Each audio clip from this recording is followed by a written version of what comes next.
description, the 1 to 2 pages. The significance and review of the literature is going to need to be a little more elaborate. And the research plan is one of the most complex parts. So you have to plan well in order to implement well. Then you're going to need to take some time reporting those results and findings and coming up with connections and conclusions about those findings. You'll also get points for your overall presentation and how it is organized. So the background and purpose. Ask yourself, what challenge led you to this wondering? What will you do? So in this section, you will introduce the problem or challenge you face in your setting and make the case why you believe addressing this challenge will benefit your students. Respond to these questions to guide your draft. So when you're first describing, you want to give some background. Describe the challenge faced in schools and your felt difficulty. One example of an inquiry is included here.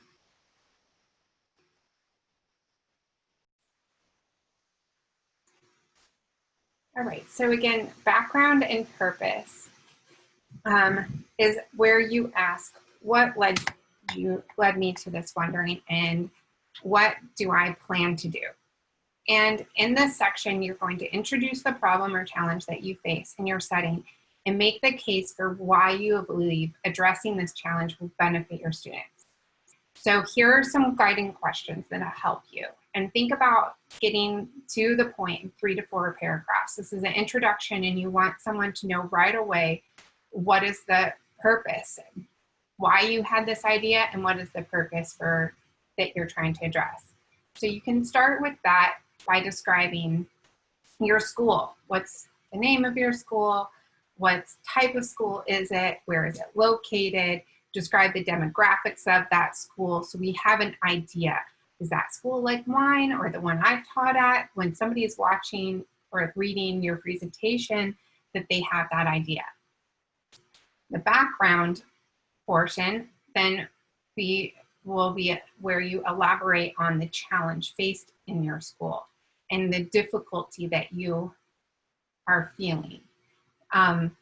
So you may not need to elaborate on all 4 of these areas, but you could briefly touch on any that are relevant. And you want to go more in depth for the one that is more particular to your wondering. And so that is leading you to the conclusion of making sure you clearly state, this is what I will do. So for example, in the attached example wondering or inquiry project, a 1st grade teacher is interested on how to develop critical literacy skills in her students. So she describes how she learned about critical literacy and in this first part. So she's giving you some background on her exposure to children's literature and learning about critical feminist theory. Then she thinks about some difficulties that she might encounter if she wanted to implement this in the classroom. So she going to highlight some of these things. She talks about how children's literature has a variety of messages that some are really overt and children might be conscious of, and others are more subversive and not the students wouldn't even be realize that that message was being sent. I can think of that in terms of how gendered some stories are, how so often in our fables and legends there are male heroes rather than female heroes. It could just be in the skin color. So you can see this aspect of it was very equity focused for her. but it was also having a literature component. So there was also a part of implementing a strategy that was related to equity. And then she was thinking about how infeasible it is for a teacher to evaluate every single book in her library at this depth. So she's addressing the background and the difficulty.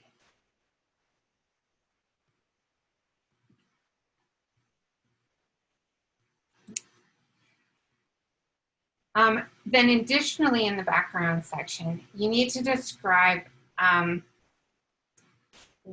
something about what you will do.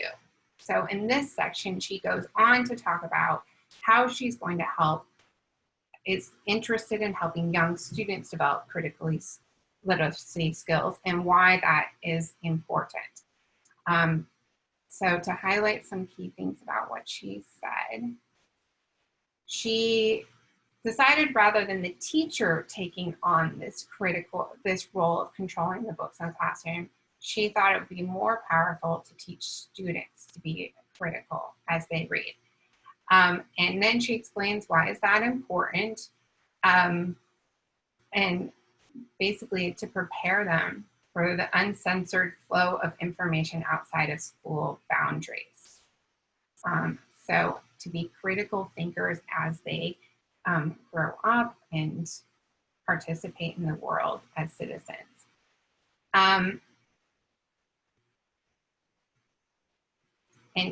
overall teaching them to be critical learners.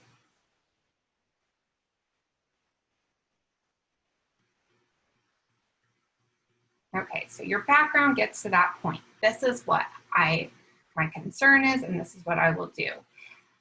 Then you also need to weave in there the significance of this to more other teachers, to students, to other researchers. Why is this actually important to be looked at and studied? And also in this section, you come to that significance by looking at the literature too. What has currently been studied in the literature? What have other people done? And how is my inquiry going to connect to that and help grow our knowledge as researchers, theorists, and teachers? So in this section, you will respond to these questions. What research supports your inquiry? What are the recommended evidence-based instructional practices? What are the gaps in research that your inquiry addresses?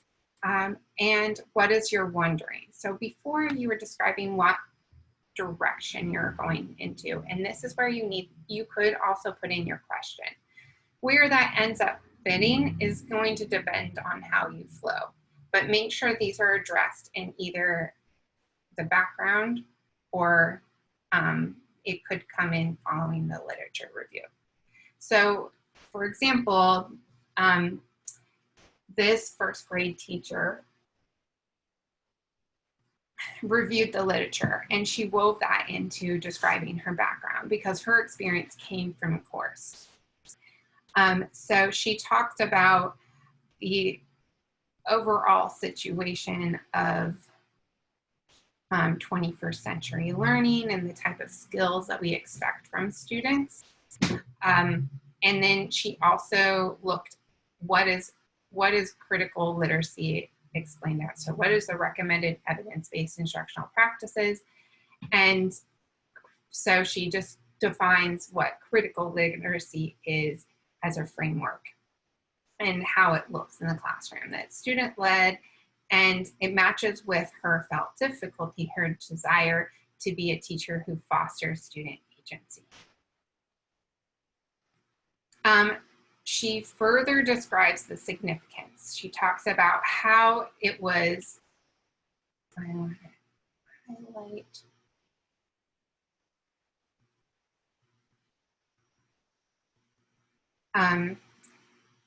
critical literacy is a framework for teaching every subject that focuses on considering multiple perspectives and then taking action as a result. She saw it was primarily student-led. she also noticed that it was typically centering on adolescents and secondary education. But as a first grade teacher, she wanted to see how these strategies could be incorporated in the elementary classroom. So you could be she looked at age level. You could be noticing a practice is recommended for general ed students and you want to see it applied to special education students. You could be noticing that it works for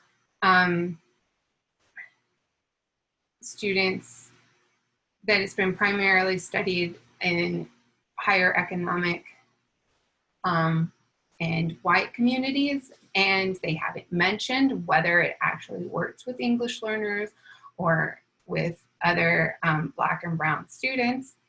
And so you want to be specific about, like, how do I apply this and maybe culturally adjust it to be appropriate to my students and their background. And for everyone, this is a big one. Most likely those strategies have not been studied in terms of distance learning. So that is also something you can mention.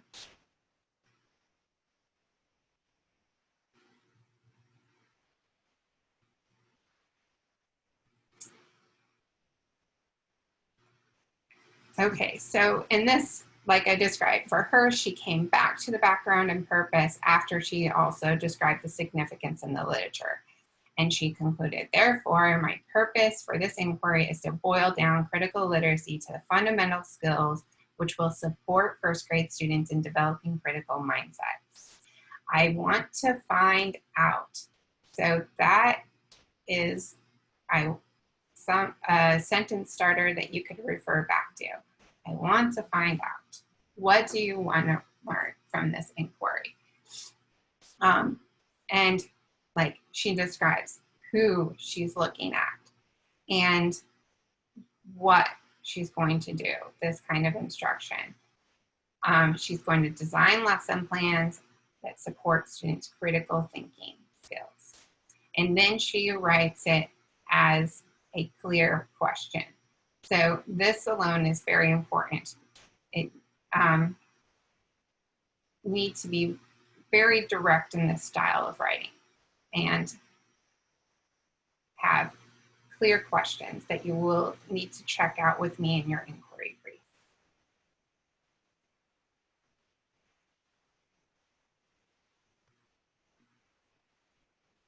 Okay, so now that you've stated your purpose, you've looked at what other people have done, now you're going to get into the nitty-gritty details of how you're going to do it in your research plan or methods. This is a summary of your plan, and it also takes into account your ethical and equity considerations for what you're choosing to do. In this section, you will describe that plan to address your wondering. So you will need to describe the intervention or strategy, what you will implement. And this needs to be connected to how is it effective. So when you choose a strategy, referring back to the High Leverage Practices book, is it about collaboration, assessment, effective instruction, and what type of strategies do they talk about for effective instruction? Is it a method of scaffolding that you're implementing? Are you using a specific type of visual aids? Then you're that's a type of scaffolding. You might be intending to add more modeling and explicit instruction. So connect it back to those theories while you're doing it. Also taking a look at the articles on culturally responsive pedagogy and how are you thinking about your students' background and connecting that to what you're designing instructionally. Then you want to describe your participants. Who are the students? Who are the teacher that you're looking at? Describe all aspects of their background. And there is a description, I'll highlight this one and go to the website, of the ecological model of human development, which reminds us to look not just at the student, but what's around the student too. Their community, the time they were born, the surrounding context of their family, of their economic situation. It matters if they're, you suspect they're undocumented or they're being impacted by the current economic downturn, and that's challenging their learning. You want to look at those external factors and portray what's going on with this student or teacher or setting. And then you've got to describe what you, how are you going to collect if this information on whether or not the strategy is working. And so that's something we're going to go into depth next week about different types of procedures, but this is where you're going to describe, I'm going to take field notes. So I'm going to reflect after each and describe what happened during my lesson after each lesson for 4 weeks, or 4 lessons during 4 weeks. When are you going to collect that? So you need to have 4 data points. Are you going to collect it every day for 1 week? Are you going to collect it once a week for 4 weeks? You need to have 4 data points. And then you'll need to have a guess about how you're going to analyze this. Are you going to be looking at numbers, or are you going to be looking at words and try to find general themes? These sections can be really quick and descriptive and not need to be connected to any theory. Just be quick paragraphs. Okay, so following your data collection time, you're going to summarize the results or findings. You're going to be showing in this section, again, 4 data points. And so those could be for interviews, for work samples, for running records, for reflection journals.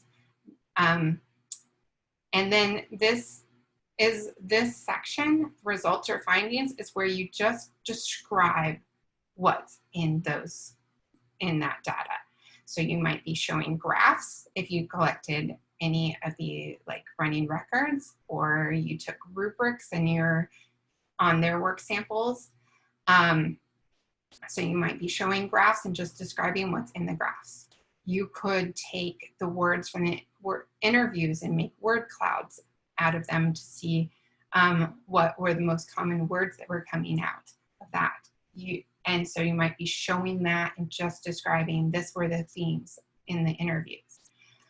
Your work samples could be attached from your students. So that could be written work, it could be screenshots, it could be pictures of what the work they were doing.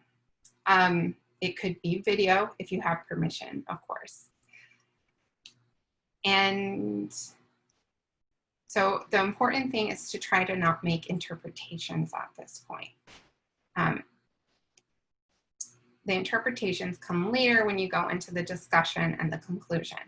So in this section, you will interpret the data, provide connection to practice, and concluding thoughts. This is the part that is your interpretation and description of your learning from the process and the data.